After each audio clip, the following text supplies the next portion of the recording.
Bismillahirrahmanirrahim. Assalamu alaikum students. Hope so you are all fine. This is your science class and we are doing chapter 1, food and digestion. Students, the topic for today's discussion is fiber. So basically if we talk about the composition of fiber, then we can say that fiber or roughage is made up of cellulose which cannot be broken down by our bodies. So basically the composition of fiber is cellulose which cannot be broken down by our bodies. If we talk about the function of fiber, then we can say it passes right through our body, and the function of fiber is to maintain our health and it saves us from different kind of diseases.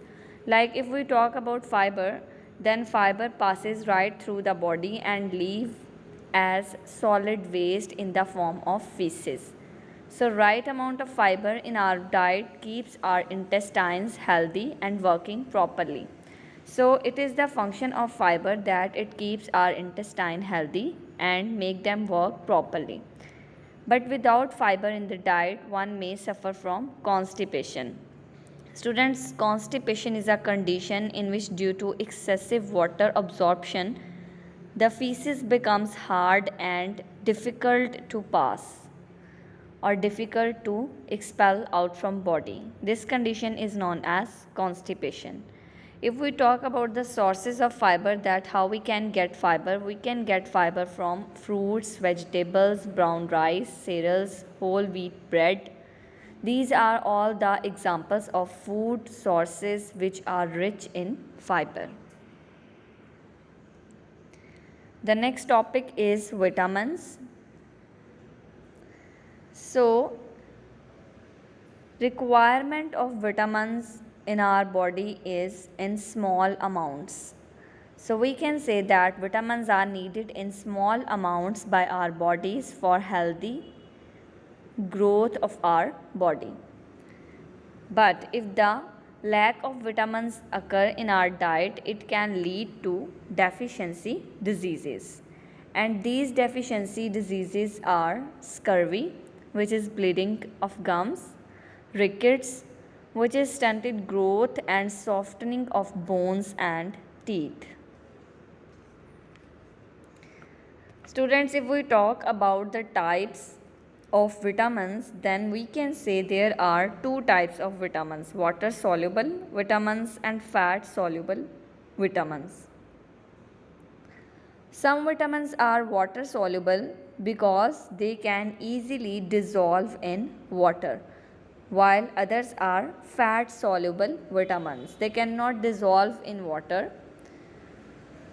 and they will stored in fats of our bodies. So water soluble vitamins such as vitamin B1 and vitamin C are more readily removed by the body. Hence regular intake is needed, while fat soluble vitamins such as vitamin A, D, E and K are stored in fat tissues of our body where they are slowly released. But students, if we have excess amount of vitamins, then vitamins can cause toxicity when taken in excess amount. So right amount of intake of vitamins is very necessary. If we are taking them in excess amount, they can cause toxicity in our bodies. Students, there is a table 1.1 on page number 8 of your book which is explaining different vitamins, their functions, their deficiency problems and their food sources. First one is vitamin A. If we talk about the function of vitamin A, we can say that vitamin A is necessary for maintaining healthy skin and for normal vision. But if we have deficiency of vitamin A in our body, it can cause dry and scaly skin and it can also cause night blindness. Food sources for vitamin A are carrots, pumpkins, green vegetables, eggs, fish and dairy products. Next one is vitamin B1.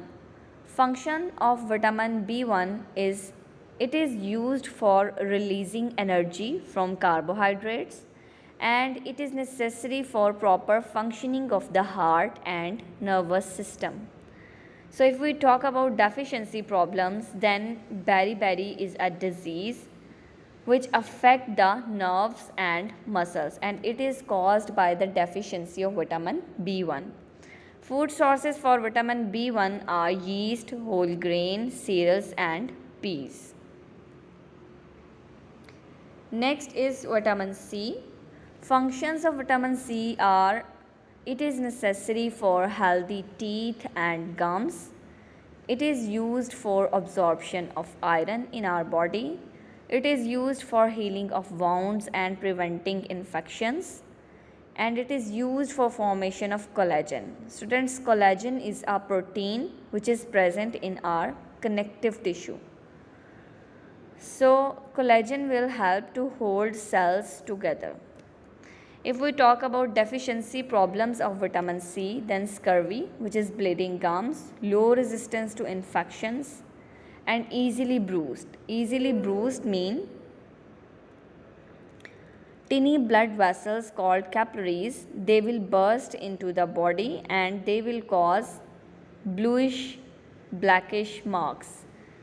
This condition is known as bruised.